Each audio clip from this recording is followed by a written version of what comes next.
The Crossroads convenience store. 24-year-old Julian Reyes has never dreamed of becoming rich or famous.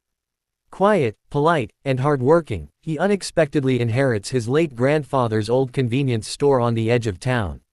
The shop is small, outdated, and barely surviving.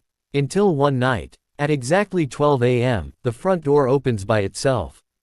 Outside is not his hometown. Instead, it leads to another world. The store isn't ordinary, it is a Crossroads store, a magical shop that appears in different worlds each night. Elves, dwarves, beastfolk, dragons, spirits, fairies, demons, angels, and countless other races visit to buy strange human goods while selling magical ingredients, artifacts, foods, and treasures. Julian soon learns that the store has existed for centuries, serving as neutral ground where every race is welcome. No fighting, no stealing. Everyone who enters is simply a customer. As Julian travels between worlds through his magical store, he builds friendships, helps people solve everyday problems, learns countless cultures, and slowly transforms the tiny convenience store into the most famous shop across many worlds. Every customer carries a story. Every world offers a new adventure. And every night, the bell above the door rings again. Volume 1, The First Door. Chapter 1, The Store Left Behind. The rain fell softly over the quiet neighborhood as Julian Reyes stood in front of an old two-story building at the end of Maple Street. A faded wooden sign hung above the entrance. Crossroads Convenience Store. The once bright paint had faded after years of sunlight and rain. The windows were dusty, and the small parking space was overgrown with weeds. It looked like a store that had long been forgotten. Julian tightened his grip on the old brass key in his hand. This is really mine now. Only a week ago, he had been working part-time jobs while searching for something stable. Then came the call from a lawyer. His grandfather had passed away peacefully in his sleep. The only thing left to Julian was this old convenience store. He smiled sadly. Grandpa always said this place was special. As a child, Julian often visited after school.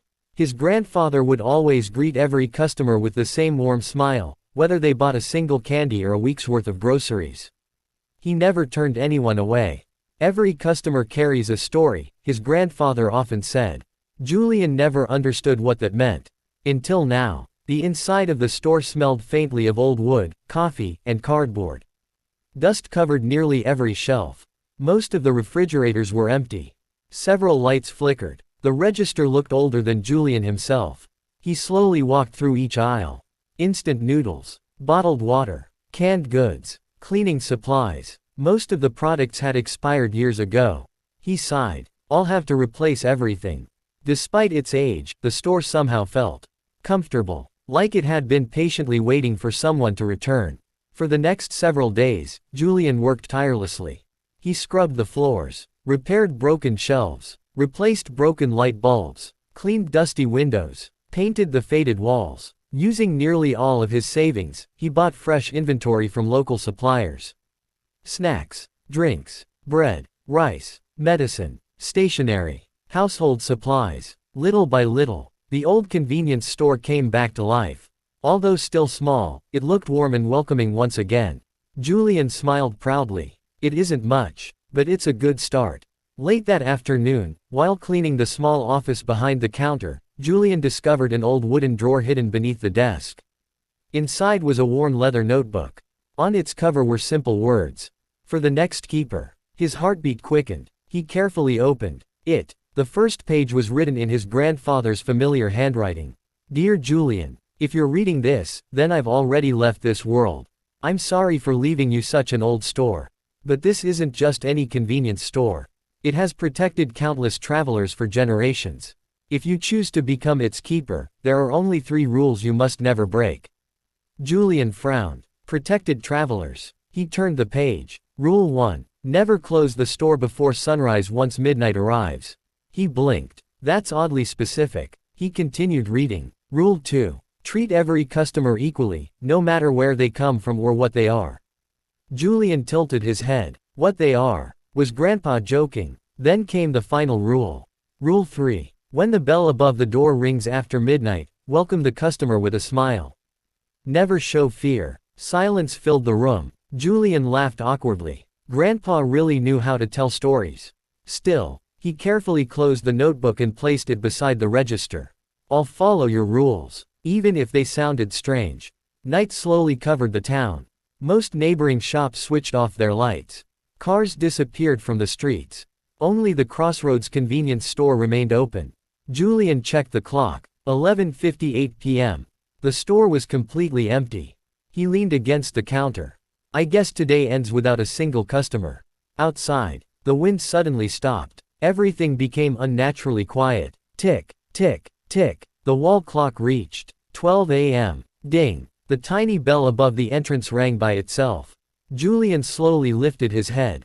The automatic glass door slid open. But outside, there was no street, no sidewalk, no streetlights. Beyond the doorway stretched a moonlit forest unlike anything he had ever seen. Ancient silver trees swayed beneath a sky filled with unfamiliar stars.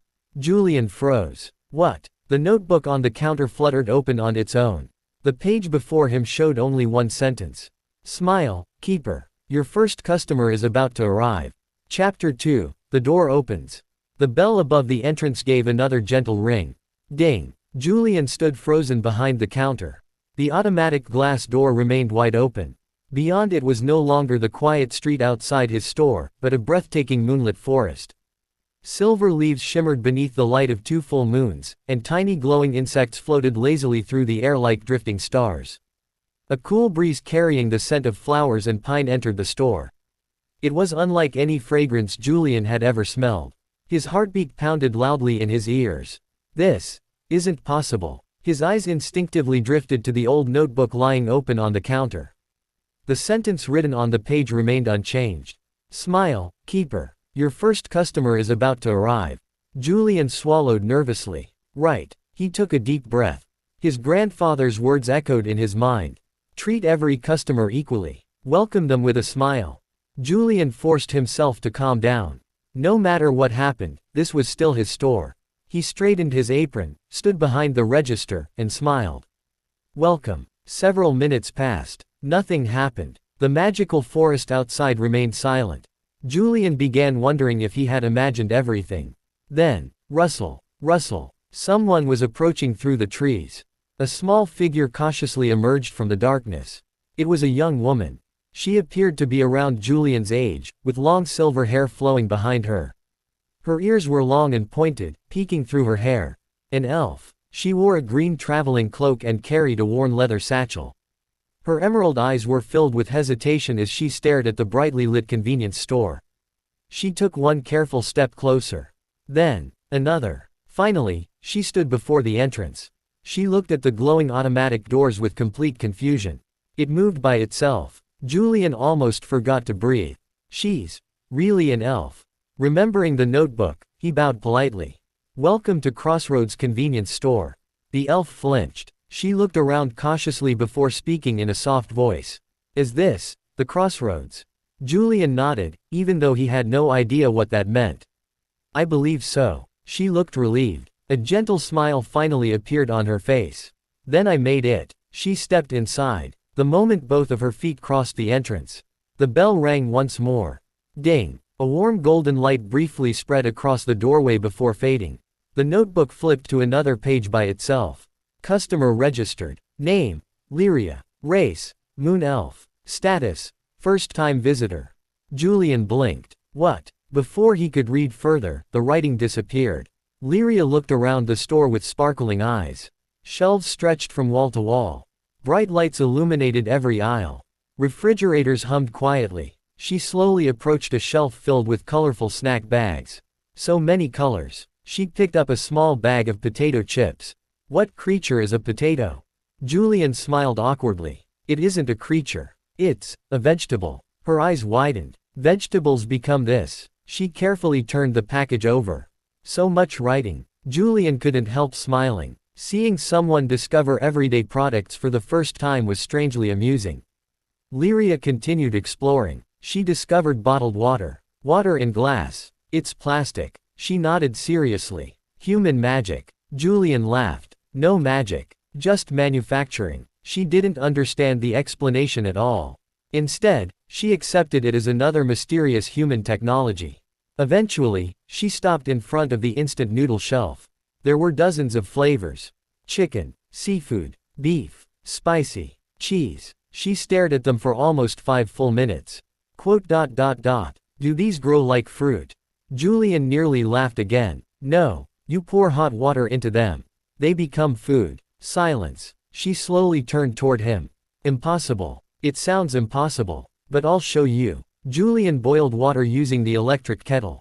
Lyria jumped backward. The pot glows. It's electricity. Human magic. It's really not magic. A few minutes later, Julian handed her a steaming cup of instant noodles. The rich aroma filled the store. Lyria carefully tasted the broth. Her eyes widened. Then another bite. Then another. Without realizing it, she finished the entire cup. She looked down at the empty container in disbelief. This is the greatest soup I've ever tasted. Julian smiled proudly. I'm glad you liked it. Embarrassed, Lyria reached into her satchel. I don't know if your currency accepts this. She carefully placed 3 glowing blue crystals on the counter. Julian had never seen anything like them. The notebook suddenly appeared beside the register.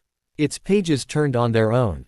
Moon crystals. High-quality magical crystal. Suggested exchange value, 30 Crossroad coins each. Recommended selling price in magical markets, high. Julian stared. So, these are valuable. Lyria looked confused. They're common where I live. Julian smiled. I'll gladly accept them. The cash register emitted a soft chime.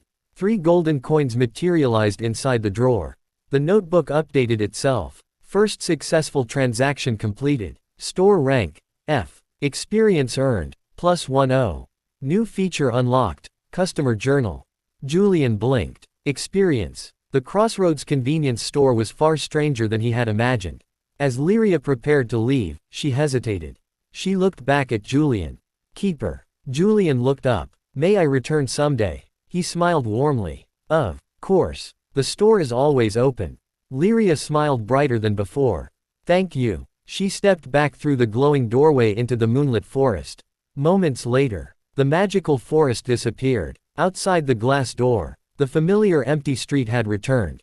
Only silence remained. Julian looked down at the 3 glowing moon crystals resting safely beneath the counter. His first customer, his first trade, and his first friend from another world.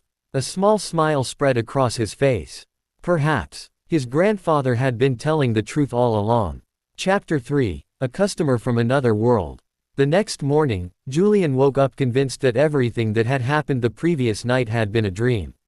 An elf, a magical forest, moon crystals, a convenience store connected to another world. It all sounded too unbelievable. After washing up, he walked downstairs and unlocked the store. The familiar neighborhood greeted him. People walked their dogs. Students hurried towards school. Office workers stopped by to buy coffee. Everything looked perfectly normal. Maybe I really imagined it.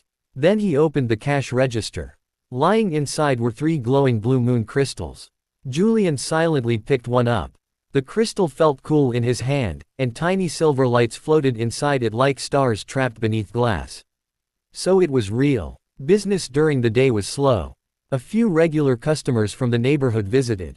Mrs. Santos bought eggs and bread. A construction worker stopped by for bottled water. Several children bought candy after school. Julian greeted each customer with the same smile his grandfather always wore. As evening arrived, he couldn't stop glancing at the clock. 11:15 p.m., 11:30 p.m., 11:45 p.m. His heart beat faster with every passing minute. Exactly at midnight. Ding! The bell rang once again.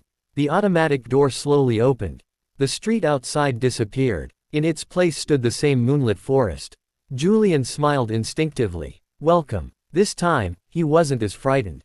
He was curious. Several footsteps echoed through the trees. Rustle, rustle. Lyria appeared once more. Unlike yesterday, she walked confidently toward the store. The moment she saw Julian, she smiled brightly. Good evening, keeper. Julian smiled back. Welcome back, Lyria. The elf looked delighted. You remembered my name. Of course, you were my first customer. For a moment, Lyria simply stood there smiling. Then she laughed softly. In my homeland, remembering someone's name means you wish to become friends. Julian scratched the back of his head. I suppose, we are friends. The elf's ears twitched happily. Lyria carried a larger satchel than before. She carefully placed several items on the counter. Bundles of glowing herbs, small jars of golden honey, strange blue mushrooms, flowers that shimmered with tiny lights. Julian stared in amazement. They're beautiful. They're gifts. Julian blinked. Gifts. Lyria nodded. You were kind to me yesterday. Our elders teach us to repay kindness. Julian shook his head. I can't accept these for free. Lyria looked confused. Why not? Because gifts given with sincerity deserve gratitude, but if these are valuable, I would rather trade fairly. She smiled warmly. Grandmother was right. Humans really are interesting. Julian opened the notebook. The pages turned on their own. One by one, the magical plants were identified. Moonleaf herb, a medicinal herb capable of reducing magical exhaustion. Golden forest honey collected from giant spirit bees. Extremely rare. Starlight mushroom, a delicious ingredient that glows naturally. Julian's eyes widened. These are worth far more than instant noodles. Lyria tilted her head. Really? They grow everywhere. Julian suddenly realized something. What was common in one world could be priceless in another. The same was true for Earth's products. This store wasn't just magical. It was a bridge between economies. As Julian organized the goods, Lyria wandered through the aisles again. She had clearly become more comfortable. She examined chocolates, colorful drinks, cookies, notebooks, pens, umbrellas. Everything fascinated her. Finally, she picked up a small plush bear. What creature is this? Julian laughed. It's a teddy bear. It doesn't exist. No, it's a toy. Lyria hugged it. It's adorable. After purchasing several snacks, she quietly sat near the window. Julian noticed her expression had changed. She looked lonely. Instead of speaking immediately, Julian prepared 2 cups of warm tea. He carried one over. Would you like some? Lyria accepted it politely. Thank you. The store fell silent. Outside, magical fireflies drifted through the moonlit forest. Finally, Lyria spoke. When I was little, my parents often traveled. They never returned. Julian remained quiet, listening. I was raised by my grandmother. She owns a tiny herb garden. We're not poor, but we're not wealthy either. She smiled sadly. I come here because your food is inexpensive. And because it makes grandmother happy. Julian looked toward the shelves. Instant noodles, tea, cookies, simple things most people on Earth barely noticed. Yet somewhere, they could brighten someone's life. Julian stood up. Wait here. He returned a minute later carrying a small cardboard box. Inside were different instant noodles, tea bags, biscuits, and candies.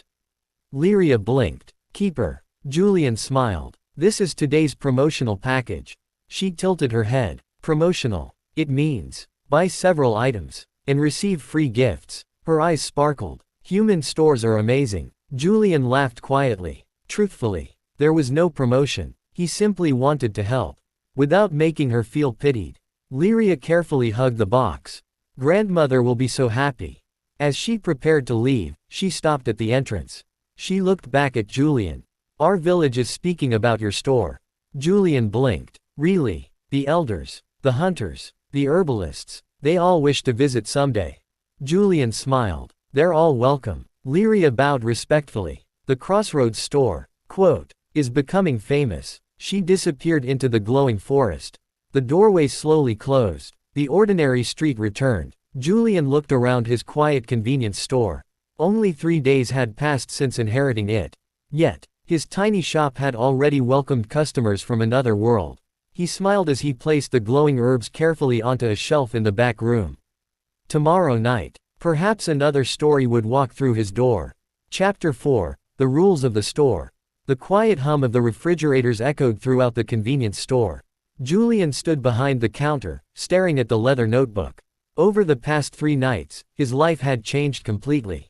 He had met an elf, completed his first trade with another world, made his very first friend beyond Earth, and somehow, his tiny convenience store had become known among the moon elves.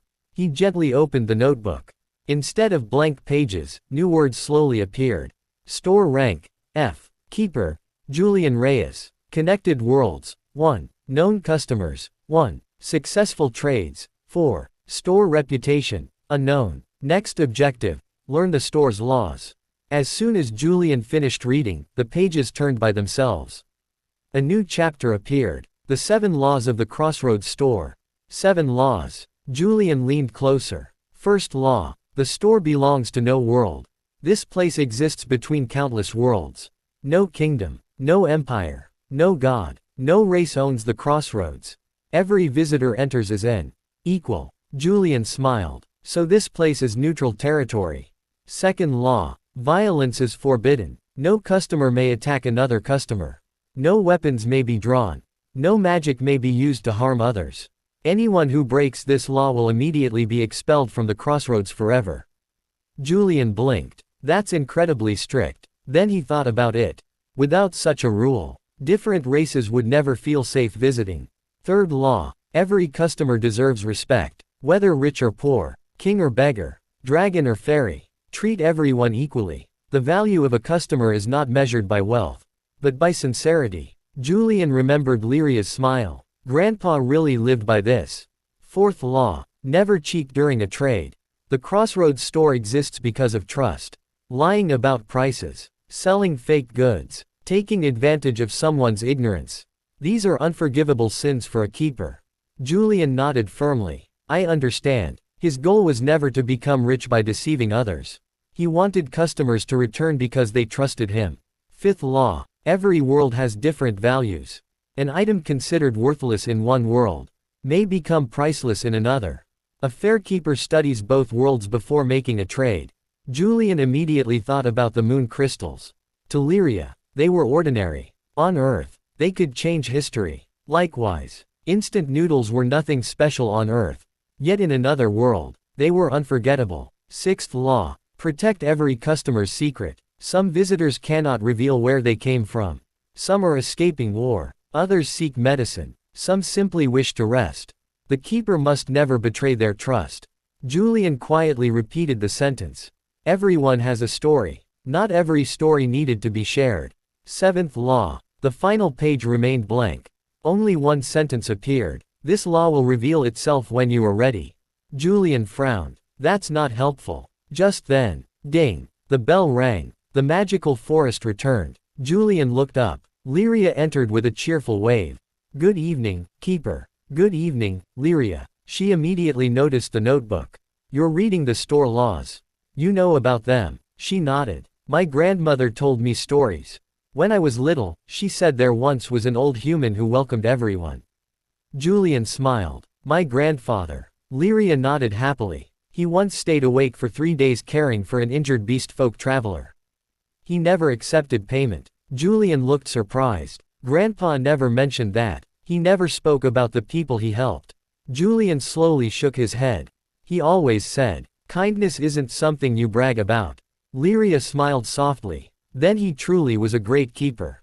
Tonight, Lyria wasn't alone. Behind her stood an elderly elf woman with silver hair tied into a long braid. She leaned on a wooden staff decorated with glowing flowers. Despite her age, her emerald eyes were full of wisdom. Lyria bowed politely. Keeper, this is my grandmother. The elderly elf smiled kindly. My name is Elder Mira. So, you are the young man who inherited this place. Julian bowed respectfully. It's an honor to meet you. Elder Mira slowly looked around the convenience store. Her gaze rested on every shelf, every product, every light. Finally, she smiled. The store feels alive again. Julian blinked. You've been here before. She nodded. Many years ago, when your grandfather was still young. Julian's eyes widened. Really? He always greeted every visitor with the same smile. He remembered every customer's favorite food. He treated kings and children exactly the same. She chuckled. Many races called him the keeper who never closed his door. Julian silently lowered his head. For the first time, he realized how much his grandfather had accomplished. Not through power, not through magic, but through simple kindness. Before leaving, Elder Mira handed Julian a small cloth pouch. Inside were dozens of colorful seeds. These are moon blossom seeds. They only bloom where people sincerely care for others. Julian accepted the gift carefully. I'll treasure them. They're not for selling. They're for planting. When they bloom, you'll know your store has truly become a home. Julian smiled warmly. I'll take good care of them. As the two elves disappeared into the glowing forest, the notebook shimmered once more. Relationship updated. Lyria, trust, close friend. Elder Mira, trust, friendly. Store reputation increased. New feature unlocked. Garden behind the store. Julian looked toward the back door, where he had always assumed there was only an empty lot. Now, he wondered what other secrets his grandfather had left behind. The Crossroads convenience store was revealing itself little by little. And Julian knew this was only the beginning. Chapter 5, Coins That Don't Exist. The morning sunlight streamed through the front windows of the Crossroads convenience store. Julian had just finished arranging fresh bread on the shelves when his eyes drifted toward the 3 glowing moon crystals locked safely inside a small display case behind the counter. He still couldn't believe they were real. The notebook had described them as valuable magical crystals. But on Earth, he couldn't exactly walk into a bank and ask someone to exchange them. Julian chuckled to himself. I guess they're only useful on the other side.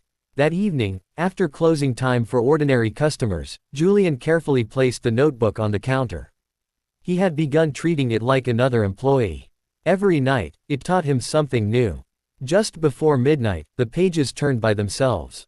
A new title appeared, Crossroads Currency. Below it, several illustrations of strange coins slowly formed. Crossroads coins. Unlike ordinary money, Crossroads coins could not be created by any kingdom or race. They were born from fair trades completed inside the store. Every honest transaction strengthened the Crossroads. Every dishonest trade weakened it. Julian frowned. So these coins only exist because people trust one another. Another sentence appeared. The Crossroads accepts every currency. The keeper is responsible for ensuring every exchange is fair. The notebook flipped to another page. A chart appeared. Common exchange values. 1 moon crystal equals 30 Crossroads coins. 1 spirit honey jar equals 18 Crossroads coins. 1 moonleaf herb bundle equals 12 Crossroads coins. 1 starlight mushroom basket equals 15 Crossroads coins. Below the chart was another note. Exchange values may change depending on rarity, season, and demand. Julian nodded. Just like a real market. Ding! Midnight arrived. The doorway opened once again to the moonlit forest. This time, several figures approached together. Lyria walked in first. Behind her were 3 unfamiliar elves carrying baskets. Good evening, Keeper. Julian smiled. Welcome. Lyria happily introduced everyone. This is Rowan. A young elf with messy brown hair waved shyly. And this is Iris. A cheerful girl carrying a basket of colorful flowers bowed politely. And this? An older elf carrying heavy wooden crates stepped forward. Is Uncle Bram. The muscular elf scratched his beard. So you're the human everyone's talking about. Julian laughed nervously. I didn't realize word traveled so quickly. It does in small villages. The elves carefully placed their baskets on the counter. Fresh fruits unlike anything on Earth. Silver berries. Golden apples. Purple wheat. Crystal flowers. Julian admired every item. They're beautiful. Rowan rubbed the back of his neck. We were hoping to trade. Julian nodded. Of course. One by one, he examined every product. The notebook helped identify each item. He carefully calculated their values. Instead of trying to buy them cheaply, Julian offered fair prices. The elves exchanged surprised glances. That's more than we expected. Julian smiled. I think it's worth that much. Uncle Bram crossed his arms. Most merchants lower the price first. They say our goods aren't worth much. Julian shook his head. If your harvest took time and effort, then you deserve a fair payment. Silence filled the store. Then Bram burst into laughter. Ha ha ha. No wonder Elder Mira trusts you. Instead of paying with ordinary earth money. Golden coins slowly appeared inside the register. The notebook explained. Crossroads coins. Universal currency accepted by every connected world. Julian picked one up. The coin was warm. On one side was the image of an open door. On the other, a tiny convenience store beneath countless stars. Lyria looked amazed. You've already earned Crossroads coins. Julian blinked. Is that unusual? She nodded. Most new keepers don't receive one for weeks. The store must trust you. Julian looked at the golden coin thoughtfully. So, the store is watching everything. After the trade, Rowan hesitated near the snack aisle. He kept staring at the chocolate bars. Julian noticed immediately. You want one? Rowan looked embarrassed. I've heard they're delicious, but I don't have enough coins. Julian smiled. Let's make another trade. Rowan looked confused. What can I trade? Julian noticed the beautifully carved wooden flute hanging from Rowan's belt. You made that. The young elf nodded proudly. My father taught me. Julian examined the craftsmanship. It was simple but elegant. The notebook appeared. Handcrafted forest flute. Excellent craftsmanship. Recommended value. 8 Crossroads coins. Julian smiled. I'd like to buy it. Rowan's eyes widened. Really? I think someone on Earth would treasure handmade work like this. Moments later, Rowan left happily carrying several chocolate bars. Near the entrance, Iris quietly looked at a shelf filled with notebooks, pencils, and colored markers. Julian noticed. You draw. She smiled shyly. I love painting flowers. But paper is difficult to make in our village. Julian looked at the shelf. Paper. Something so ordinary on Earth. Yet somewhere else, it was precious. He gathered a sketchbook, pencils, colored markers, and an eraser. Would these help? Iris gasped. So many colors. She carefully hugged them. I'll draw every flower in our forest. Julian smiled. I'd love to see them someday. I promise. As everyone prepared to leave, Uncle Bram stopped at the door. He turned toward Julian. Keeper. Julian looked up. You know, merchants usually make customers nervous. They only care about profit. He smiled warmly. But you make people feel welcome. Before stepping into the forest, Bram bowed deeply. Thank you. After the last customer disappeared, the notebook glowed once more. 5 successful trades completed tonight. Store rank, F. Experience earned, +35. Store reputation increased. New title earned, Honest Merchant. Effect. Customers are more likely to trust your prices. Julian laughed quietly. Honest Merchant. He liked the sound of that. As he switched off a few lights and looked around the peaceful convenience store, he realized something important. He wasn't simply buying and selling goods. He was building trust. And perhaps, that was the most valuable currency of all. Chapter 6, The Hungry Dwarf Blacksmith. The days passed peacefully. By day, Julian served his neighbors on Earth. By night, the Crossroads convenience store welcomed travelers from another world. Little by little, the once forgotten store became livelier. Lyria visited every few nights. Rowan occasionally traded handcrafted wooden items. Iris proudly brought small paintings of magical flowers, each one more beautiful than the last. Even Elder Mira stopped by to enjoy warm tea while sharing stories about the Moon Forest. Julian no longer feared the midnight bell. Instead, he looked forward to hearing it. That evening, rain fell gently outside. Julian finished mopping the floor before glancing at the clock. 11:59 p.m. He smiled. Right on time. Ding. The automatic doors slid open. Instead of the Moon Forest, a completely different landscape appeared. Towering mountains stretched beneath a crimson sky. Rivers of glowing lava flowed through deep valleys. The air smelled of iron and smoke. Julian blinked. A new world. The notebook immediately opened. New world connected. Iron Peak Mountains. Dominant race. Dwarves. Recommended goods. Food, beverages, medicine, durable tools. Julian looked toward the doorway with excitement. So every world has its own entrance. Heavy footsteps echoed from outside. Clank, clank, clank. A short but broad figure slowly emerged from the glowing mountain path. He was barely taller than Julian's shoulders but twice as wide. His thick beard reached his chest, braided with tiny iron rings. His leather apron was burned in several places, and soot covered his muscular arms. A massive hammer rested on his back. The dwarf looked completely exhausted. Is this, the Crossroads? Julian smiled warmly. Welcome. The dwarf nodded tiredly. Good. I finally found it. The dwarf stepped inside. The cool air from the store made him sigh with relief. So cold. So comfortable. He removed his heavy backpack with a loud thud. Julian winced. That looks heavy. It weighs about 200 kilograms.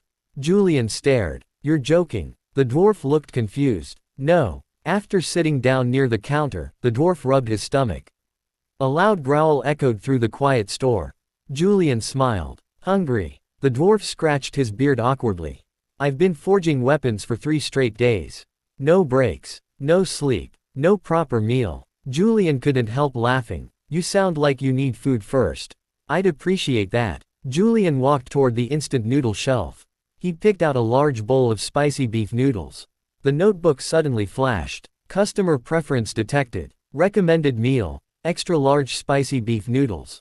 Julian smiled. Let's trust the notebook. A few minutes later, steam rose from the enormous bowl. The rich aroma of beef, vegetables, and spices filled the store. The dwarf stared. What's that smell? Julian placed the bowl in front of him. Dinner. The dwarf looked suspicious. That's food. Try it. He carefully lifted the noodles with the disposable chopsticks. Tiny wooden sticks. Julian laughed. Like this. After a quick demonstration, the dwarf awkwardly copied him. One bite. Then another. His eyes widened. He stopped moving. Julian became nervous. Is something wrong? The dwarf slowly looked up. Tears filled his eyes. It's hot. Soft. Spicy. Delicious. Before Julian could respond, the dwarf began eating at incredible speed. Slurp. Slurp. Slurp. Within minutes, the entire bowl was empty. He even drank every last drop of soup. The dwarf leaned back in his chair. That was the greatest meal I've eaten in 50 years. Julian laughed. I'm glad you liked it. The dwarf stood up and bowed deeply. My name is Borin Ironhammer. I own a small forge in Iron Peak. Julian introduced himself. I'm Julian, the current keeper. Borin smiled. I'll remember that. As payment, Borin placed a beautifully crafted iron knife on the counter. The blade reflected the store's lights like a mirror. Julian carefully picked it up. The notebook appeared. Iron Peak utility knife. Forged by master blacksmith Borin Ironhammer. Extremely durable. Excellent craftsmanship. Recommended value. 85 Crossroads coins. Julian's eyes widened. This is worth far more than the noodles. Borin shrugged. I know. The meal was worth more. Julian gently placed the knife back in front of him. I can't accept something so valuable for one meal. Borin frowned. Why not? Because the trade wouldn't be fair. Silence. The dwarf stared at Julian.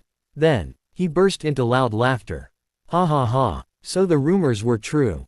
What rumors? Everyone says the new keeper refuses unfair deals. Julian thought for a moment. Then an idea came to him. How about this? I'll buy your knife at its proper value. And you'll use those Crossroads coins to buy whatever you need. Borin scratched his beard. That's acceptable. Moments later, Julian completed the purchase. Borin happily walked through the aisles. Instant noodles, coffee, energy drinks, bandages, pain relief patches, work gloves, flashlights, a large insulated water bottle, even several chocolate bars. You really sell everything. Julian smiled. I try. Before leaving, Borin looked around the quiet convenience store. You know, our mountain doesn't have anything like this. What do you mean? A place where people come to rest. Not just buy things. Julian looked around. The small table near the window. The kettle for tea. The chairs. The peaceful atmosphere. He had arranged them simply because they felt welcoming. Borin smiled warmly. I think I'll visit every week. Even if I don't need to buy anything. Julian laughed. You're welcome anytime. As Borin stepped back into the mountain path, he suddenly turned around. Oh, I almost forgot. He reached into his backpack and pulled out a small cast iron frying pan. I made this years ago. It isn't valuable, but it'll make cooking easier. Julian accepted it with both hands. Thank you. Borin grinned. Consider it a gift between friends. The doorway slowly closed. The crimson mountains disappeared. The ordinary street returned. The notebook shimmered brightly. New customer registered. Name: Borin Ironhammer. Race: Mountain Dwarf. Occupation: Blacksmith. Trust level: Friend. New world connected successfully. Store reputation increased. New feature unlocked. Simple kitchen expansion. Julian looked toward the empty room behind the counter. To his surprise, the small storage room had changed. A modest kitchen now stood there. A stove, a sink, cooking utensils, shelves for ingredients. Julian smiled. So, the store wants me to cook more. He looked at the cast iron frying pan Borin had given him. Perhaps, the next customer wouldn't just come for snacks. Maybe, they would come for a warm meal. And that thought made Julian even happier. Chapter 7, The Beastfolk Messenger. The Crossroads convenience store had become busier than Julian had ever imagined.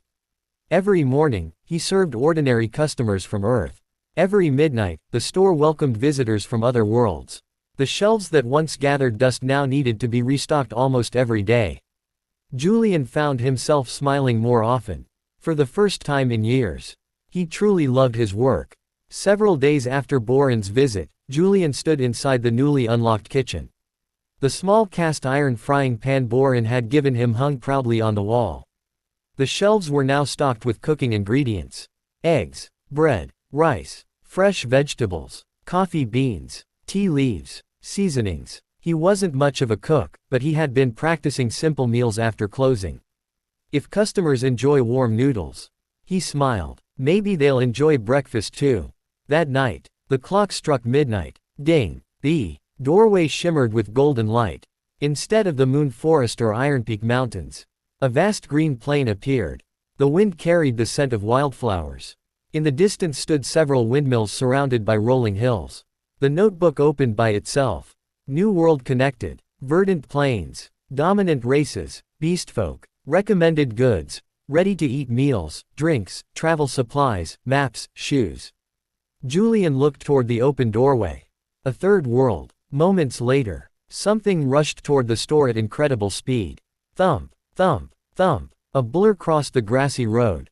Before Julian could react, whoosh, a young woman burst into the store. She had chestnut-colored hair tied into a ponytail, golden eyes, and fluffy fox ears perched atop her head.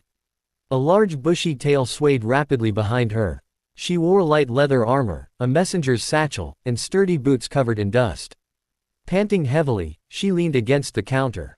Water, please. Julian quickly grabbed a cold bottle of water from the refrigerator. Here. Without hesitation, she drank the entire bottle in seconds. Ah, I've been running since sunrise. Julian blinked. Since sunrise. She nodded proudly. I'm a courier. I deliver letters between villages. She finally noticed Julian staring at her. Oh, I forgot to introduce myself. She stood up straight and gave a cheerful salute. My name is Rena Swiftpaw, official messenger of the Verdant Courier Guild. Julian smiled. I'm Julian, the keeper. Rena's tail wagged excitedly. So you're the new keeper. I've heard stories. You really exist. Julian laughed. I hope those stories were good. They're wonderful. Everyone says your store has the best food. Without waiting another second, Rena began exploring every aisle.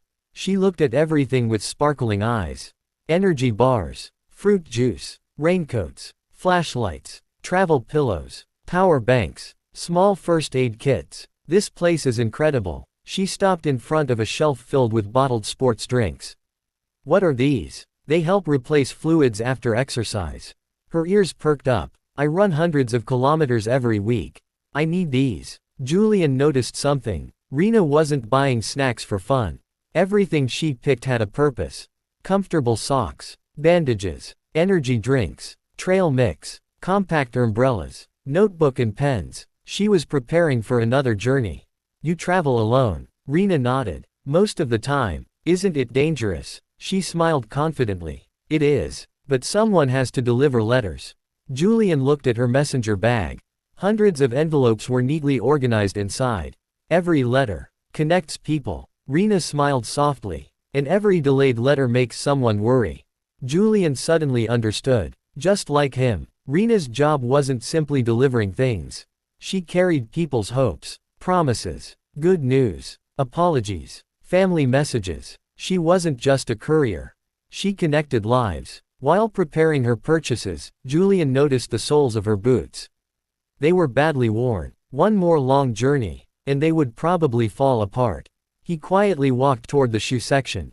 Among the stock was a pair of lightweight hiking shoes. Flexible, durable, comfortable. He brought them over. Would you like to try these? Rena blinked. There, for me. I think they'll help. She carefully put them on. Then, she took one step. Another. Her eyes grew wide. They're so light. I feel like I can fly. She began happily jogging around the store. Julian laughed. They fit perfectly. When it was time to pay, Rena carefully counted every Crossroads coin in her pouch. She frowned. I'm short. Julian checked the total. Only 5 coins. Without saying anything, he removed one sports drink from the bill. Then another. Snack. Finally. The amount matched exactly. Rena looked embarrassed. I'm sorry. Julian smiled. No need. You've already worked hard. She lowered her ears. Thank you. As she packed her bag, Rena suddenly reached inside her satchel. I almost forgot. She handed Julian a neatly folded envelope. For me. She nodded. It's from Elder Mira. Julian carefully opened it. Inside was a handwritten letter. Dear Keeper Julian, news of your kindness has begun spreading beyond the Moon Forest. Travelers speak of your fair trades. Blacksmiths speak of your honesty. Couriers speak of your hospitality. Never forget. A store becomes famous because of the people who leave smiling. Elder Mira. Julian quietly folded the letter. A warm feeling filled his heart. Rena adjusted her messenger bag before heading toward the door. I'll be back next week. I travel between many kingdoms. I'll tell everyone about your store. Julian smiled. Travel safely. She saluted. Yes, Keeper. With incredible speed, she dashed across the grassy plains and disappeared into the horizon. The magical doorway slowly closed. The notebook shimmered. New customer registered. Name: Rena Swiftpaw. Race: Fox Beastfolk. Occupation: Courier. Trust level: Friend. Store reputation increased. Special relationship unlocked. Travel network established. Effect: news about the Crossroads convenience store now spreads naturally between connected worlds. Julian looked toward the empty doorway. A small smile appeared on his face. The Crossroads convenience store was no longer just a hidden shop between worlds.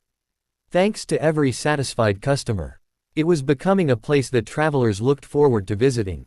And Julian knew that tomorrow night, the bell above the door would ring once again. Chapter 8: Tea with the Forest Spirits. The Crossroads convenience store had settled into a peaceful rhythm. Each connected world seemed to follow its own schedule. The Moon Forest welcomed visitors every Monday. The Iron Peak Mountains appeared every Wednesday. The Verdant Plains opened every Friday. On the remaining nights, the store simply stayed open, waiting for whoever might arrive. Julian had learned that the Crossroads never forced visitors to come. People came because they wanted to. And that made every visit special. One quiet evening, Julian stood in the small garden behind the store. A week had passed since Elder Mira gave him the moon blossom seeds. He had carefully planted them in neat rows beside the wooden fence. Every morning, he watered them before opening the shop. Every evening, he checked on them before midnight. To his surprise, tiny green sprouts had begun pushing through the soil. They're growing. Julian smiled. They really do bloom. Just then, the notebook resting on the garden table shimmered. Garden progress. Moon blossoms. Healthy. The garden reflects the keeper's kindness. Continue caring for both the plants and your customers. Julian chuckled. So even the flowers are part of the store. That night, the bell rang. Ding. The doorway opened. The familiar Moon Forest appeared once again. Julian expected Lyria or Elder Mira. Instead, no one came. Several minutes passed in complete silence. He tilted his head. Did no one visit tonight? Then, a tiny blue light floated through the doorway. Another followed. Then another. Soon, dozens of glowing lights drifted into the store. Julian stared in amazement. Fireflies. The notebook quickly opened. Forest spirits. Small nature spirits. Harmless. Extremely shy around strangers. Treat them gently. The glowing lights slowly took shape. Each spirit was no larger than Julian's hand. They had tiny round bodies made of soft light, little arms and legs, leaf-like wings, and bright curious eyes. They floated around the shelves, peeking at everything. One landed on the coffee machine. Another sat on a loaf of bread. A third became fascinated by the automatic doors, flying back and forth every time they opened. Julian couldn't help smiling. So you're tonight's customers. The spirits whispered among themselves in tiny musical voices. Shiny. So warm. It smells nice. One brave little spirit floated toward Julian. It looked up at him nervously. Tea. Julian blinked. Tea. The spirit nodded repeatedly. Sweet tea. Please. Julian smiled warmly. I think I can do that. He entered the kitchen and began preparing tea. He carefully selected fragrant green tea leaves. A little honey. Warm water. Remembering Elder Mira's gift, he added just a tiny drop of golden forest honey. The sweet aroma filled the store. Within seconds, every forest spirit floated toward the counter. Their tiny eyes sparkled. So good. It smells like home. Julian poured the tea into dozens of tiny ceramic cups he usually used for sampling drinks. Each spirit carefully picked up a cup with both hands. The store became completely quiet. Tiny sipping sounds echoed everywhere. Delicious. So warm. My heart feels fluffy. Julian laughed quietly. As they drank, one particularly small spirit drifted toward the window. It stared sadly outside. Julian noticed. Is something wrong? The spirit lowered its head. Forest. Sick. Julian became serious. What happened? Several other spirits gathered around. Our oldest tree. No flowers. No fruit. No songs. The notebook suddenly glowed. Request detected. The great spirit tree is weakening. Cuz. Unknown. Julian frowned. He wasn't a doctor. And he certainly wasn't a magician. But perhaps there was something he could do. He thought for several minutes. Then he remembered the gardening section. Fertilizer. Plant vitamins. Watering cans. Pruning tools. Seeds. He gathered everything onto the counter. The spirits looked confused. What are these? They help plants grow healthier. One spirit blinked. Human forest magic. Julian laughed. It's called gardening. The spirits excitedly examined every item. One tiny spirit wore a watering can on its head like a helmet. Another rolled around inside a bag of flower seeds. A third hugged a pair of gardening gloves much larger than itself. Julian couldn't stop smiling. They're adorable. When it was time to pay, the spirits looked embarrassed. They had no coins. No crystals. Nothing. Julian gently shook his head. You don't have to worry. The spirits looked surprised. Really? You've already given me something. What? Your smiles. The tiny spirits looked at one another. Then, every spirit glowed brighter than before. The entire store filled with warm green light. As they prepared to leave, the smallest spirit fluttered toward Julian. It carefully placed something in his hand. A tiny glowing seed. The notebook immediately appeared. Spirit seed. A seed blessed by ancient nature spirits. Can only bloom in a place filled with genuine kindness. Extremely rare. Julian looked at the little seed with amazement. Thank you. The spirit smiled. Friend. One by one, the forest spirits waved goodbye. Bye-bye, keeper. See you again. More tea next time. We'll bring friends. The tiny lights drifted back into the moonlit forest until the last glow disappeared among the ancient trees. The doorway slowly closed. The ordinary street returned. Julian walked into the garden behind the store. Without thinking, he planted the spirit seed beside the moon blossoms. The moment it touched the soil, a gentle emerald light spread across the garden. The notebook shimmered brightly. Special garden item planted. Spirit seed. Garden blessing increased. New visitors attracted. Nature spirits. Store reputation. Greatly increased. Julian smiled as a gentle breeze rustled the leaves. The Crossroads convenience store had welcomed elves, dwarves, beastfolk. And now even tiny forest spirits. Each visitor brought something unique. Not treasure. Not wealth. But another friendship. And to Julian, that was becoming the greatest reward of all. Chapter 9. Medicine for a Dragon. A gentle breeze drifted through the Crossroads convenience store. Julian was carefully watering the garden behind the shop before opening for the day. The moon blossoms had grown taller. Beside them, the spirit seed had sprouted into a tiny glowing sapling. Small green lights floated around it every night, making the garden feel peaceful. Julian smiled. It really is growing. The notebook quietly shimmered. Garden blessing increased. Nature spirits frequently visit the garden. Customer comfort has improved. Julian chuckled. So even the garden helps the store. That night, the clock struck midnight. Ding! The doorway slowly opened. But this time, no forest appeared. No mountains. No grassy plains. Instead, a sea of clouds stretched beneath a brilliant golden sky. Floating islands drifted peacefully overhead. Gigantic crystal pillars rose into the heavens. Far in the distance, a massive shadow flew through the clouds. Julian looked up in amazement. Dragons. The notebook opened. New world connected. Skyreach Isles. Dominant race. Dragons. Recommended goods. Medicine, tea, soft food, books, blankets, healing supplies. Julian tilted his head. Medicine. He had expected dragons to want weapons or treasure. Before he could think further, heavy wingbeats echoed through the sky. Whoosh! A graceful silver dragon descended outside the store. Unlike the terrifying dragons from stories, she had kind sapphire eyes and elegant silver scales that shimmered beneath the moonlight. When she reached the entrance, her body glowed softly. In a flash of light, she transformed into a beautiful woman with silver hair, small dragon horns, and gentle blue eyes. She carefully carried a tiny child in her arms. The little dragon looked weak. The woman bowed politely. "I apologize for arriving so late. My name is Serafina." Julian smiled warmly. "Welcome." She gently held the child closer. "This is my son, Aster." The little dragon child barely opened his sleepy golden eyes.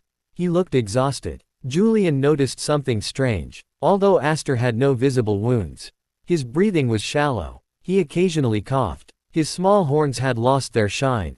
The notebook appeared beside Julian. Patient detected. Name: Aster. Race: Sky Dragon. Condition: severe mana fever.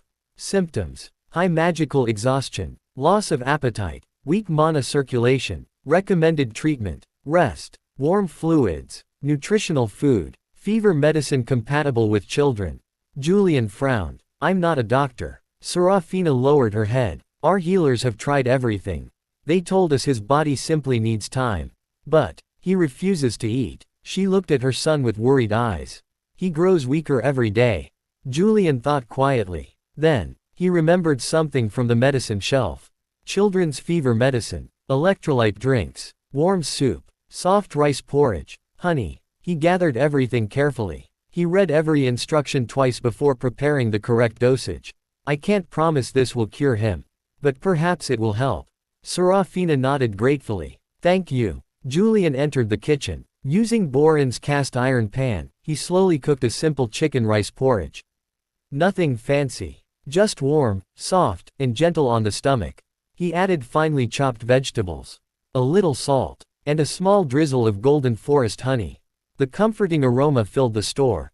Even the tiny forest spirits hiding in the garden peeked through the windows curiously. Julian carefully placed the bowl in front of Aster. The little dragon slowly opened his eyes. "Smells nice." Julian smiled. "Take your time." Aster hesitantly took one spoonful. Then another. Then another. Little by little, the bowl became empty. Serafina covered her mouth. He ate. Tears formed in her eyes. He hasn't eaten anything for 3 days. After taking the medicine and drinking water, Aster leaned against his mother. "Sleepy." Serafina gently stroked his silver hair. "That's all right. You can sleep." Within moments, the little dragon quietly fell asleep. For the first time since arriving, his breathing became calm. The faint glow slowly returned to his tiny dragon horns. Serafina bowed deeply. "You've helped more than you know." Julian shook his head. "I only gave him ordinary medicine and food." She smiled. "Sometimes, the simplest kindness is the strongest medicine." As payment, Serafina carefully placed a single silver scale on the counter. It sparkled like a tiny mirror. Julian immediately reached for the notebook. Sky Dragon Scale, naturally shed, contains gentle healing mana, extremely rare, recommended value, 120 Crossroads coins. Julian looked surprised. "This is far too valuable." Serafina smiled softly. "Not compared to my son's smile." Julian still refused. "I'll accept payment for the medicine. But not this much." Instead, he calculated the proper value of the medicine, food, and supplies. The remaining value was returned as Crossroads coins. Serafina watched quietly. Then she laughed softly. "So, the stories were true." Julian blinked. "What stories?" "The keeper who never overcharges." Before leaving, Aster sleepily rubbed his eyes. He walked toward Julian. Without saying anything, he hugged him. "Thank you." Julian gently patted the little dragon's head. "Get plenty of rest." "I will." As mother and son returned to the floating islands, Aster looked back and waved. "I'll visit again, when I'm healthy." Julian smiled. "I'll cook something even tastier next time."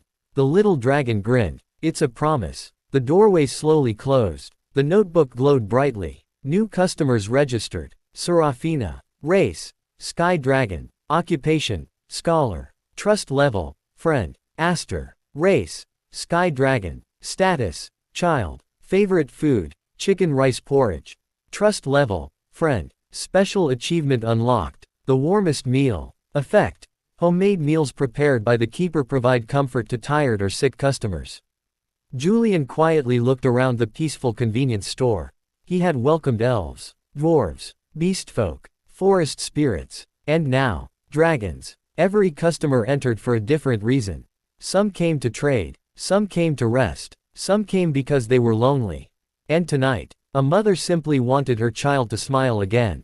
Julian turned off a few lights before heading into the kitchen. Tomorrow, he decided, he would learn even more simple recipes. Because somewhere beyond another door, someone else might need a warm meal. Chapter 10, The Fairies' Lost Garden. Morning sunlight gently shone through the windows of the Crossroads convenience store. Julian unlocked the front door as usual. Several regular customers from the neighborhood entered one after another. Mrs. Santos bought vegetables. A college student grabbed coffee before class. An elderly gardener purchased flower seeds. Everything seemed ordinary. Yet, every time Julian looked toward the garden behind the store, he couldn't help smiling. The moon blossoms had begun producing tiny silver buds. The spirit sapling had grown taller, its emerald leaves glowing softly even during the daytime. Small birds had started visiting the garden. Butterflies fluttered peacefully among the flowers. The once empty backyard was slowly becoming a place full of life. That evening, after cleaning the store and preparing fresh ingredients for the kitchen, Julian glanced at the clock. 11:59 p.m. He smiled. Let's see who's visiting tonight. The bell rang. Ding! The automatic doors slowly opened. A gentle breeze carrying the scent of countless flowers drifted inside. Beyond the doorway stretched an endless meadow painted with every imaginable color. Cherry blossoms floated through the air. Crystal rivers sparkled beneath the stars. Millions of flowers covered the rolling hills. Julian had never seen anything so beautiful. The notebook opened by itself. New world connected. Blooming vale. Dominant race. Fairies. Recommended goods. Flower seeds. Gardening tools. Books. Sweets. Tea. Decorative items. Before Julian could admire the scenery further, a tiny figure flew into the store. She was no taller than 20 centimeters. She had shimmering golden hair tied into twin braids. 4 translucent butterfly wings glowed behind her. Her green dress looked as though it had been woven from flower petals. She hovered nervously in front of Julian. "Excuse me." Her tiny voice was soft. "Are you the keeper?" Julian smiled. "I am. Welcome." She sighed with relief. "My name is Luna. I'm a fairy gardener." Luna flew around the store, looking at every shelf with sparkling eyes. So many wonderful things. She stopped in front of the gardening aisle. Flower pots, watering cans, garden gloves, plant food, flower seeds. Her eyes became even brighter. Julian noticed something. Although Luna admired every item, she wasn't smiling. She seemed worried. "Is something wrong?" The tiny fairy lowered her head. "Our garden is dying." Julian frowned. "What happened?" She floated down onto the counter. "Our queen's eternal garden used to bloom all year. But recently, the flowers stopped blooming. The butterflies disappeared. The trees no longer bear fruit. No one knows why." The notebook suddenly glowed. Request received. Restore the fairy queen's garden. Difficulty: easy. Reward: unknown. Julian blinked. So the notebook gives quests now. He quietly thought about everything he had learned. Elder Mira had taught him patience. The forest spirits had shown him the importance of healthy soil. Even his own backyard had flourished with proper care. Perhaps the answer wasn't magic. Maybe it was simply knowledge. Julian gathered several items: organic fertilizer, pruning shears, gardening gloves, a watering can, packets of flower seeds, natural compost, plant nutrient solution. Luna looked confused. Will these really help? They might. But first, I need to see your garden. Luna smiled brightly. You can come. Julian hesitated. Leave the store. The notebook turned a page. The keeper may leave the store for a short time while accompanying registered customers. The crossroads will remain protected. Julian looked surprised. So, I can finally visit another world. Together, Julian stepped through the glowing doorway. For the first time, he left the store. Blooming Vale was breathtaking. Countless fairies flew through the air. Colorful birds sang from crystal trees. Streams sparkled like liquid rainbows. Yet, as they traveled deeper into the valley, The scenery slowly changed. Flowers wilted. Leaves turned brown. The once beautiful garden looked tired. In the center stood an enormous ancient tree. Its branches were almost bare. Luna sadly looked up. This is our queen's garden. Julian quietly walked around. He examined the soil, touched the leaves, checked the roots. Then, he smiled. I think I know the problem. Luna's eyes widened. Really? Julian gently dug into the soil. It's too compact. The roots can't breathe. The fairies stared in confusion. He continued. The plants haven't been pruned. The soil needs nutrients, and these flowers are planted too close together. One elderly fairy gasped. We've been watering them every day. Julian nodded. Sometimes, too much water is just as harmful as too little. The fairies immediately gathered around. Julian patiently demonstrated how to loosen the soil, how to trim dead branches, how to add compost, how to space flowers properly, how to water deeply but less often. Everyone carefully copied him. Hours passed. Little by little, the garden began changing. As the first rays of magical dawn appeared, a single white flower bloomed. Then another, and another. Within minutes, the entire eternal garden burst into brilliant colors. Butterflies returned. Birds began singing. The ancient tree shimmered with fresh emerald leaves. Golden petals drifted through the air. Luna covered her mouth. It's beautiful. An elegant fairy with silver wings slowly descended from the largest blossom. All the fairies bowed respectfully. The fairy queen. Julian bowed as well. The fairy queen smiled warmly. So, you are the human keeper. Julian nodded. I simply shared what I know. She shook her head. No, you reminded us that even magical gardens still need care. As thanks, the fairy queen handed Julian a tiny crystal flower sealed inside a glass orb. The notebook immediately appeared. Bloomheart flower. A legendary flower that continuously purifies the surrounding environment. Can only bloom where kindness and hope coexist. Extremely rare. The fairy queen smiled. Please, plant it in your garden, so our friendship may continue to bloom. Julian accepted the gift with both hands. It would be my honor. When Julian returned to the Crossroads convenience store, only a few minutes had passed on Earth. The notebook glowed brightly. Quest completed. The fairy queen's garden restored.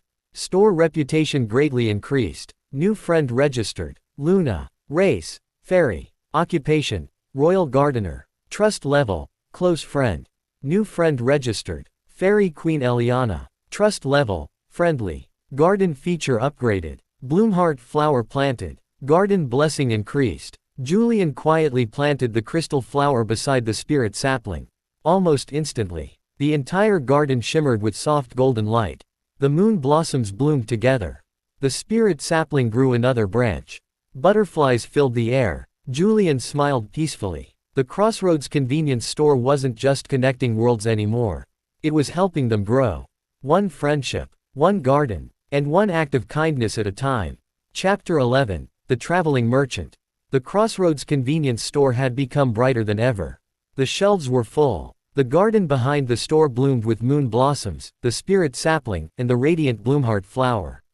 Even during the day, butterflies often rested among the flowers. Julian quietly watered the garden before opening the store. As he finished, the notebook shimmered. Store status. Store rank, F. Connected worlds, 5. Known customers, 12. Store reputation, growing. Current objective, expand your knowledge of trading. Julian smiled. Expand my knowledge. I still have a lot to learn. That evening, after serving his last customer from Earth, Julian brewed himself a cup of tea. He had begun enjoying these quiet moments before midnight. The store felt peaceful, comfortable, like home. Then, ding, the bell rang. The doorway opened. Instead of a familiar world, a dusty stone road stretched toward the horizon. Dozens of wagons slowly traveled along it. Merchants shouted from colorful tents. Travelers from many races wandered between market stalls. Elves, dwarves, beastfolk, humans, even dragons in human form. It was the busiest place Julian had ever seen. The notebook appeared. New world connected. The Grand Caravan Road, a neutral trade route connecting many kingdoms. Recommended goods, everyday supplies, preserved food, drinks, tools, maps, clothing. Julian's eyes widened. So, a world built around trade. Not long after, a horse-drawn wagon stopped outside the store. An elderly man stepped down. He wore a long brown traveling coat covered with patches from many different countries. His silver hair was tied neatly behind his head. His smile was calm and gentle. Unlike most merchants, he didn't immediately inspect the store's merchandise. Instead, he quietly admired the flowers growing beside the entrance. He stepped inside. "Good evening." Julian smiled. "Welcome." The old man looked around the store with nostalgic eyes. "So, the Crossroads has chosen a new keeper."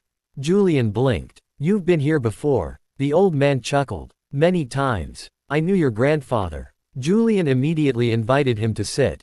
He prepared fresh tea. The old merchant accepted it with a grateful smile. "My name is Edmund Vale. I've been traveling between kingdoms for nearly 60 years.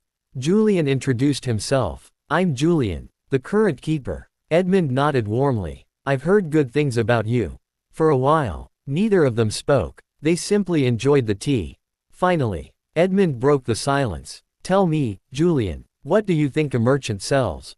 Julian answered honestly. "Goods." Edmund smiled. A common answer, but incomplete. He pointed toward the front door. "A baker doesn't simply sell bread. He sells breakfast to a tired worker. A blacksmith doesn't simply sell tools. He helps someone build a home. A messenger doesn't simply deliver letters. She delivers hope." Julian quietly listened. Edmund continued. "A true merchant doesn't sell products. He solves problems." Those words settled deeply in Julian's heart. Just then, a tired beastfolk traveler entered the store.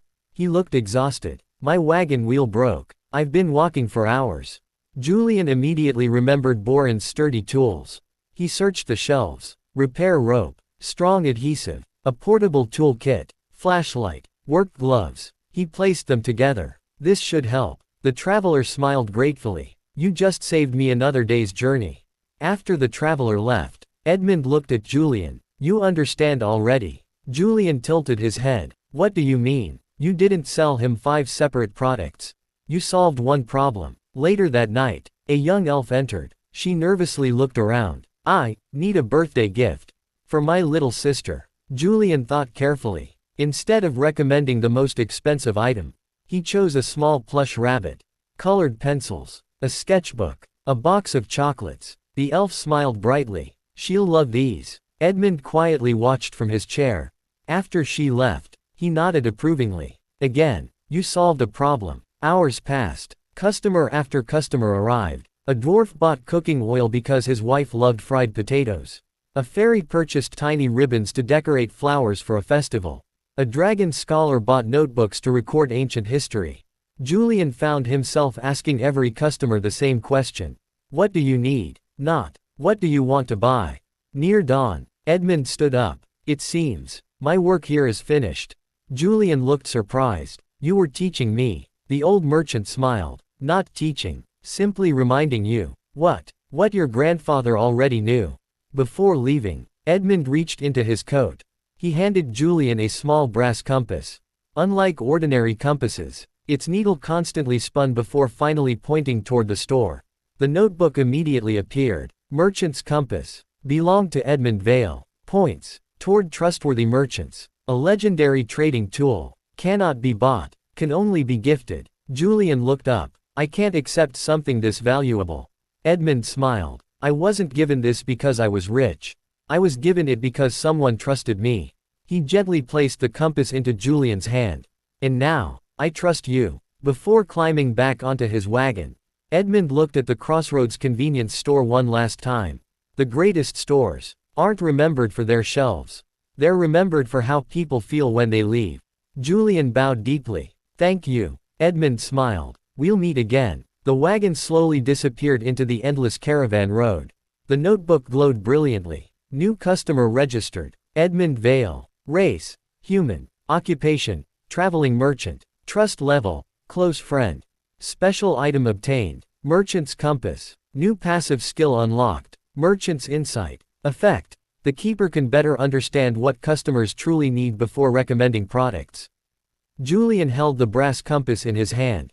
It wasn't merely pointing north. It pointed toward trust, toward kindness, toward honest trade. He carefully placed it beside his grandfather's notebook behind the counter. One had guided keepers for generations. The other had guided merchants across countless kingdoms. Together, they reminded Julian that the greatest treasure in the Crossroads convenience store was never the goods on the shelves. It was the people who walked through its door.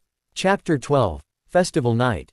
The Crossroads convenience store had changed. Not because the building had grown larger. Not because it had become luxurious. But because it had become filled with laughter. The once quiet shop now echoed with cheerful conversations from countless worlds. Julian often found himself smiling before he even realized it. Every customer who walked through the door brought another story. Another friendship. Another memory. One peaceful afternoon, Julian was cleaning the counter when the leather notebook suddenly glowed. Unlike before, the pages shimmered with golden light. A beautiful message slowly appeared.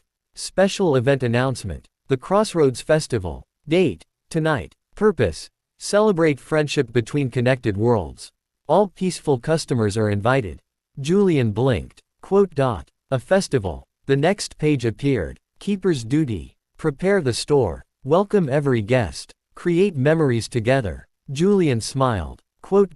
That sounds wonderful. The rest of the day became surprisingly busy. Julian decorated the store with colorful paper lanterns. He cleaned every window until it sparkled. He rearranged the tables near the entrance. He prepared extra tea, extra snacks, extra rice porridge, extra instant noodles. He even baked simple butter cookies using recipes he had practiced over the past week. The sweet smell filled the entire store. Behind the shop, the garden looked more beautiful than ever. The moon blossoms bloomed beneath the evening sky.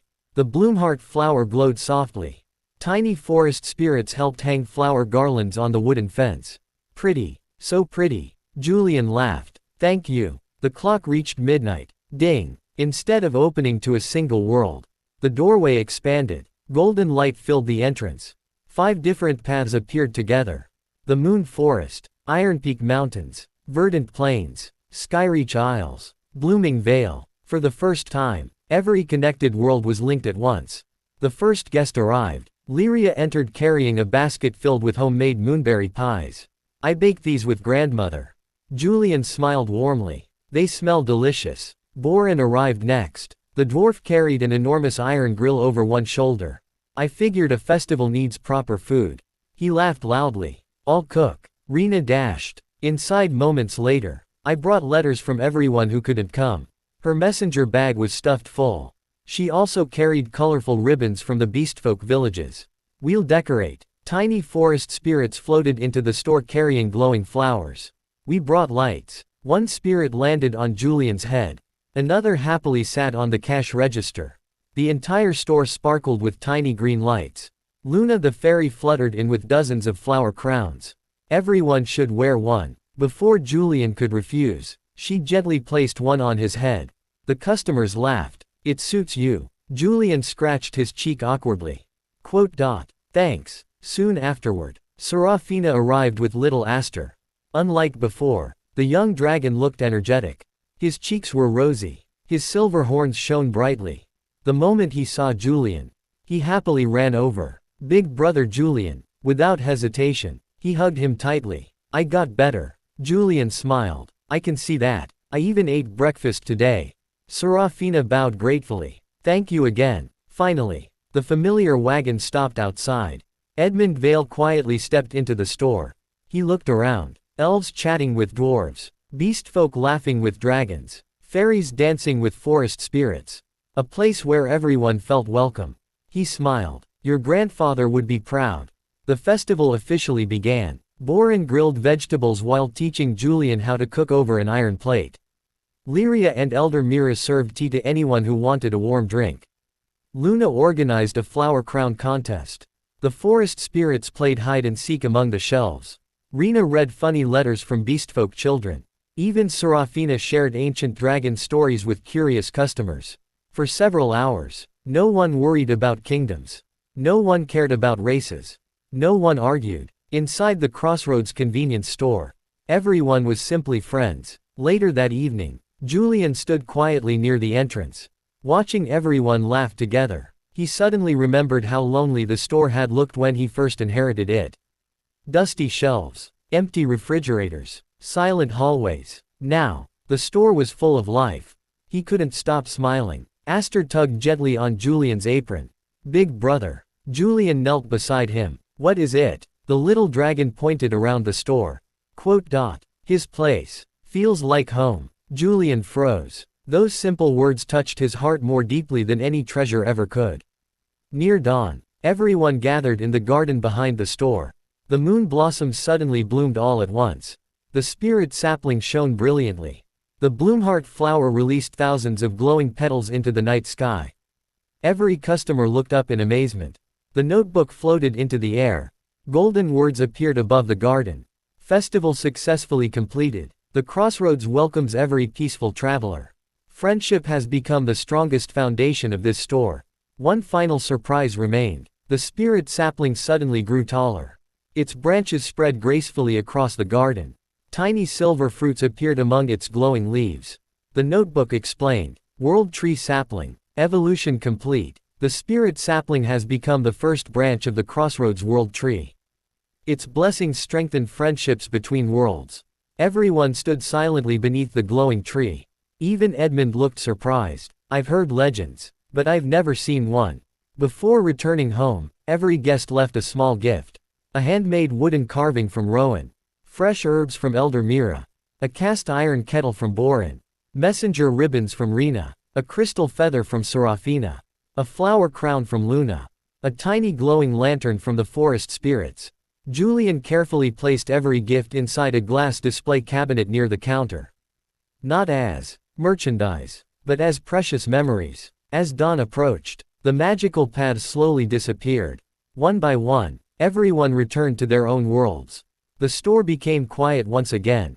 Julian looked around. Although the laughter had faded, its warmth remained. The notebook gently shimmered one last time. Volume 1 Final Chapter Reward. Store rank increased. F right pointing arrow E. Store reputation. Beloved. New feature unlocked. Memory display cabinet. Every meaningful gift received from customers will be safely preserved. These memories will inspire future visitors. Julian smiled as the morning sun rose over the ordinary street outside. The Crossroads convenience store was no longer just an old shop left behind by his grandfather. It had become a place where countless worlds met. A place where strangers became friends. And a place that everyone could proudly call home. Chapter 13. The Child Who Came Alone. The morning after the Crossroads Festival felt unusually quiet. The colorful lanterns had been taken down. The tables were neatly arranged once more. Only the display cabinet beside the counter remained unchanged. Inside were the gifts Julian had received. Rowan's hand-carved wooden figure. Elder Myra's pouch of moon blossom seeds. Borin's cast iron kettle. Rena's messenger ribbons. Serafina's crystal feather. Luna's flower crown. The tiny glowing lantern from the forest spirits. Julian dusted the glass carefully. Each gift reminded him that somewhere beyond the ordinary world, he had friends waiting for him. Behind the store, the world tree swayed gently in the morning breeze. Its silver fruits reflected the sunlight like tiny stars. Butterflies rested among its branches. The garden felt peaceful. As Julian watered the flowers, the notebook shimmered. World tree status. Growth stage. Young sapling. Blessing. Stable. Connected friendships. Strong. Current emotion. Peaceful. Julian smiled. The tree even has emotions. The notebook remained silent. That evening, business on Earth ended as usual. Julian prepared fresh soup in the kitchen. He stocked the shelves, checked the refrigerators, straightened every aisle. When everything was ready, the clock struck midnight. Ding! The familiar bell rang. The doorway slowly opened. It led once again to the moon forest. But something felt different. The forest was unusually quiet. No singing birds, no glowing butterflies, only silence. Julian frowned. Strange. Then, tiny footsteps echoed through the trees. Crunch, crunch. Someone slowly walked toward the store. A little boy emerged from the darkness. He couldn't have been older than 6.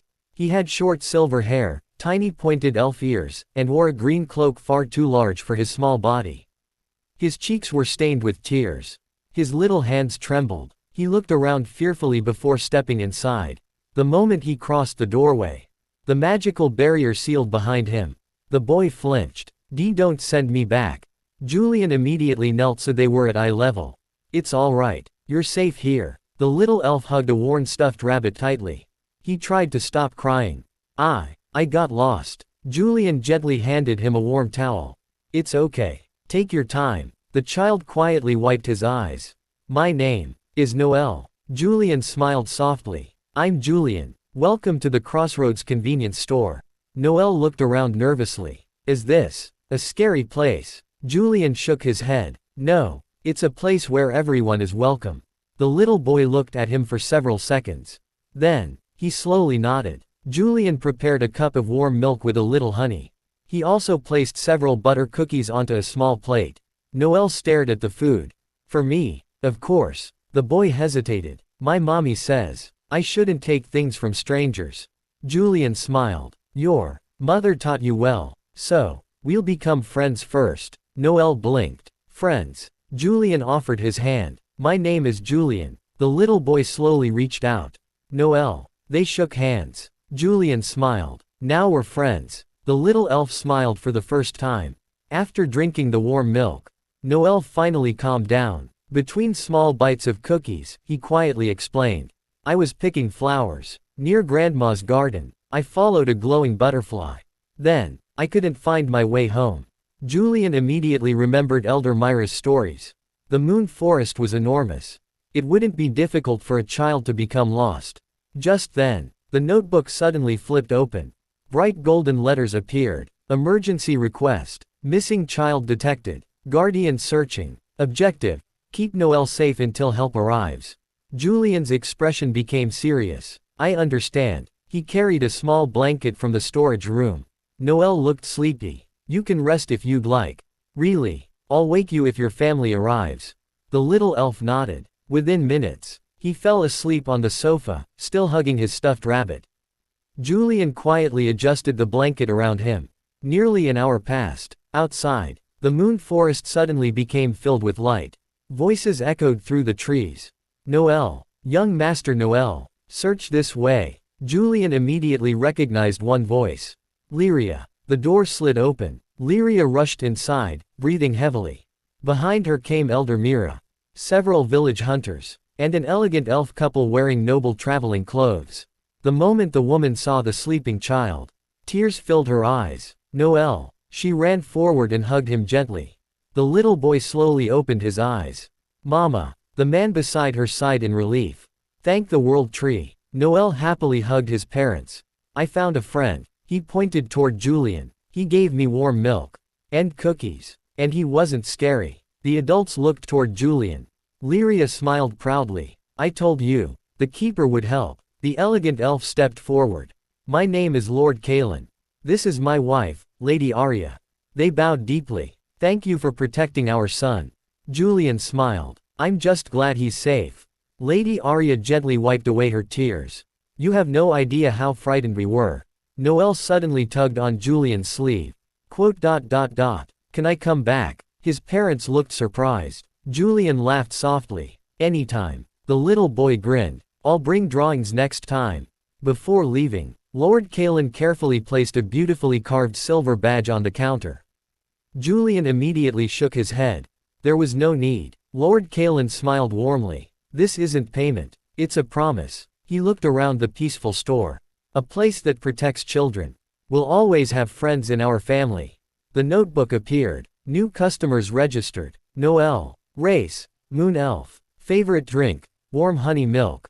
Trust level. Best friend. Lord Kalen. Race. Moon Elf. Position. Guardian of the Eastern Forest. Trust level. Friend. Lady Arya. Race. Moon Elf. Trust level. Friend. Special achievement unlocked. Safe haven. Effect. Children from every connected world feel safe and comfortable inside the Crossroads convenience store. Families are more likely to trust the keeper. As the elf family disappeared into the glowing forest, Julian looked at the small stuffed rabbit Noel had accidentally left behind on the sofa. He smiled. I guess I'll keep this safe until you come back. Outside, the young world tree rustled gently in the night breeze. One silver fruit softly glowed, as if even the tree was relieved that another family had found their way home. Chapter 14. Grandfather's Secret. The Crossroads convenience store was peaceful once again. A week had passed since Noel had wandered into the store. Every few nights, familiar faces returned. Lyria often stopped by after gathering herbs. Borin occasionally dropped in for instant noodles before returning to his forge. Rena always arrived with another stack of letters from distant villages. Little Noel even visited once, proudly showing Julian a colorful drawing of the store beneath the world tree. Life settled into a comfortable rhythm. Julian couldn't have been happier. One quiet evening, after the last Earth customer had left, Julian decided to clean the storage room behind the office. His grandfather had always kept the room locked. Only after inheriting the store had Julian received the old brass key. Although he had looked inside before, there were still many unopened wooden boxes. This should probably be organized. He rolled up his sleeves. Dust danced through the air as he carefully moved old shelves aside. Behind one of them, his broom struck something hollow. Knock. Julian frowned. That's strange. He pushed the shelf away. Hidden beneath it was a small wooden trapdoor. It had no lock, only a familiar symbol carved into its surface. The same emblem that appeared on the leather notebook. The Crossroads crest. The notebook suddenly floated into the air. Golden letters appeared. Hidden room detected. Authorization confirmed. Keeper Julian Reyes. Access granted. With a soft click, the trapdoor slowly opened by itself. A staircase descended into darkness. Warm golden lights flickered to life one by one. Julian took a deep breath. So, grandfather really did have secrets. He carefully walked downstairs. The room beneath the store was much larger than he expected. Bookshelves stretched from floor to ceiling. Ancient maps covered the walls. Old merchant ledgers were stacked neatly on polished wooden tables. There were framed photographs, letters, travel journals, even strange coins from worlds Julian had never seen. At the center of the room stood a beautifully carved desk. On it rested a single sealed envelope. Across the front were familiar words. To my grandson, Julian. Julian froze. His hands trembled as he picked it up. Slowly, he broke the wax seal. Inside was a handwritten letter. His grandfather's gentle handwriting hadn't changed at all. Dear Julian, if you're reading this, then the Crossroads has accepted you as its new keeper. That means you've already learned the most important lesson. A merchant's greatest treasure is never money. It is trust. Julian smiled sadly. That sounds exactly like Grandpa. He continued reading. Many people believed this store existed because of magic. They were wrong. Magic opened the door. Kindness kept it open. Julian slowly sat in the old chair. The letter continued. When I first became keeper, I thought I had to become the richest merchant among all worlds. Instead, I learned something far more valuable. Some customers needed food, some needed medicine, some simply needed someone willing to listen. Never forget, you are not just selling products. You are protecting a place where anyone can feel safe. Julian quietly lowered the letter. He remembered Borin, Lyria, Noel, Serafina, even the tiny forest spirits. None of them had returned because of low prices. They returned because they trusted him. He continued reading. One day, the Crossroads will connect to countless worlds. Kings may visit. Ordinary children may visit. Even lonely travelers with nowhere left to go. Treat every one of them the same. The next page contained something unexpected. It wasn't a letter. It was a photograph. A much younger version of his grandfather stood behind the store counter. Beside him were people Julian immediately recognized. A younger elder Mira. An energetic Borin with a black beard instead of gray. A child who looked exactly like Edmund Vale. A tiny fairy wearing Luna's family crest. A young dragon couple. Even several unfamiliar races. Everyone smiled together. The store looked exactly the same. Julian stared silently. They've known Grandpa for decades. Another page slipped from the envelope. This one contained a hand-drawn map. Across its center, the Crossroads convenience store. Around it, hundreds of empty circles. Only 5 were connected by glowing lines. Moon Forest, Iron Peak Mountains, Verdant Plains, Skyreach Isles, Blooming Vale. At the bottom, his grandfather had written one sentence. The Crossroads is still incomplete. Julian frowned. Incomplete. The notebook answered for the first time without being asked. Current connections. 5 worlds connected. Potential worlds remaining. Unknown. Estimated total. Question mark question mark question mark. Julian slowly looked around the hidden room. So there are many more worlds. The notebook turned another page. A new message appeared. Keeper's legacy. Every keeper leaves behind something unique. Previous keeper's legacy. A store that never refused anyone. Current keeper's legacy. Undetermined. Julian quietly smiled. So, I get to choose. He carefully placed the photograph back inside its frame. The letter returned to its envelope. Nothing here felt like treasure. It felt like family. A history built through kindness. Before leaving, Julian noticed one final object resting in a glass display case. A small bronze bell. Unlike the bell hanging above the store entrance, this one shimmered with faint silver light. The notebook revealed its name. Crossroads Bell. Status: dormant. Description: rings only when a keeper has fulfilled the wish of the previous keeper. Julian gently touched the glass. I wonder what Grandpa's wish was. The notebook remained silent. Some answers would have to wait. As Julian climbed back upstairs, he looked around the quiet store. The shelves, the counter, the warm lights, the little sofa where Noelle had slept, the display cabinet filled with gifts from friends. Everything suddenly felt different. This wasn't simply an inheritance. It was a promise passed from one keeper to the next. Julian smiled warmly. I'll protect this place, no matter how many worlds are waiting. Outside, the young world tree swayed gently beneath the moonlight. Its silver leaves rustled softly, as if someone, somewhere, had heard his promise. Chapter 15, a place everyone can return to. The morning sunlight poured through the windows of the Crossroads convenience store. Julian stood quietly behind the counter, wiping the polished wood with a soft cloth. Everything looked ordinary. The refrigerators hummed. The coffee machine brewed fresh coffee. Outside, people walked to work as if nothing magical existed. Yet Julian knew that once midnight arrived, the worlds beyond the door would awaken once again. He smiled. This ordinary life had become extraordinary. That afternoon, Julian received a small package with no return address. Inside was a simple wooden sign. The craftsmanship was unmistakable. Borin had made it. Carved neatly into the polished oak were the words, "Everyone is welcome." Julian gently ran his fingers across the letters. Perfect. He hung it beside the entrance where every customer could see it. When midnight came, the familiar bell rang. Ding. The crossroads opened, but instead of one customer, many familiar faces arrived together. Lyria entered carrying a basket of fresh bread. Noelle hurried behind her, happily waving. I drew another picture. Borin pushed in a cart filled with freshly forged kitchen utensils. Rena rushed through the door with a bag overflowing with letters. Luna floated in with glowing flowers. Serafina and Aster followed soon after. Even Edmund Vale stepped inside with his usual calm smile. Julian blinked. Everyone. Lyria laughed. We planned this. Noelle proudly unfolded his newest drawing. It showed the convenience store beneath the world tree. Around it stood elves, dwarves, dragons, fairies, beastfolk, forest spirits. And Julian. Above them, written in uneven childish handwriting, were the words, "Our store." Julian felt his throat tighten. It's beautiful. Noelle beamed. I knew you'd like it. The store quickly became lively. Borin prepared grilled vegetables outside. Lyria organized tea for everyone. Rena pinned letters from grateful customers onto a bulletin board.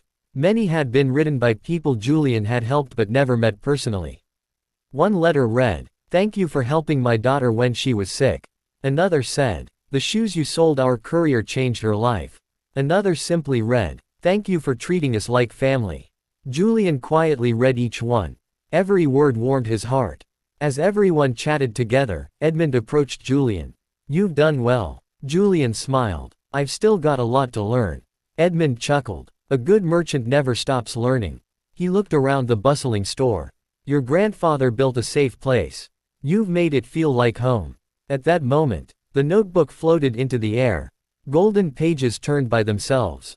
Keeper evaluation. Kindness. Excellent. Fairness. Excellent. Customer trust. Exceptional. Store reputation. Beloved. Relationships. Flourishing. Final volume assessment. Passed. The room fell silent. Golden light spread throughout the store. The world tree outside began to glow. Its silver leaves shimmered beneath the moon. The mysterious bronze bell hidden beneath the store suddenly rang by itself. Ring. The sound was soft, gentle, warm. The notebook displayed new words. Previous keeper's wish fulfilled. Create a place where no traveler feels alone. Julian stared quietly. So, that was Grandpa's wish. The golden light gathered near the counter. For just a brief moment, a familiar elderly figure appeared. Transparent like morning mist. Julian's grandfather smiled warmly. Not a ghost, not a spirit, only a memory preserved by the crossroads itself. I'm proud of you, Julian. Julian's eyes widened. Grandpa. The old man looked around the cheerful store. I told you once, a merchant's greatest treasure isn't what's on the shelves. It's the people who come back. Julian smiled through tears. I understand now. The old man nodded. I know. With one final smile, the memory faded into countless golden lights that drifted toward the world tree. The bell became silent once more. No one spoke for several moments. Even Borin quietly removed his hat. Lyria gently wiped away tears. Little Noel whispered, Your grandpa looked kind. Julian laughed softly. He really was. Outside, the world tree grew taller. Its branches spread across the night sky. Dozens of glowing silver fruits blossomed at once. The notebook announced another message. Major upgrade complete. Store rank. E-right pointing arrow D. New features unlocked. Crossroads Cafe. Community bulletin board. Expanded garden. Guest rest area. Additional world connections preparing. Estimated new doors. Coming soon. Everyone cheered. The store had grown once again. Not because of magic, but because trust had grown. Before dawn, the customers slowly prepared to leave. Lyria hugged Julian. We'll see you soon. Borin laughed. Don't run out of noodles. Rena saluted. I'll bring more letters. Serafina bowed gracefully. Our family will always be welcome here. Aster hugged Julian tightly. Bye, big brother. Luna placed another flower crown on his head. Noel waved both hands enthusiastically. Don't forget my rabbit. Julian handed it back with a smile. I kept it safe. I knew you would. One by one, the magical doors closed. Silence returned. Julian stood outside beneath the growing world tree. Morning sunlight slowly painted the sky. He looked at the small wooden sign hanging beside the entrance. Everyone is welcome. He smiled. The Crossroads convenience store wasn't famous. It wasn't the biggest shop in any world. It wasn't filled with priceless treasures. But somewhere beyond countless worlds, if someone was hungry, lonely, lost, or simply needed a place to rest, there would always be a light waiting for them. A warm meal, a friendly smile, and an open door, because the Crossroads convenience store had become a place everyone could return to. End of Volume 1. The First Door. To be continued in Volume 2, New Roads, New Friends. Thank you for listening to II Fiction Stories. Please like, comment, share and subscribe. See you next time.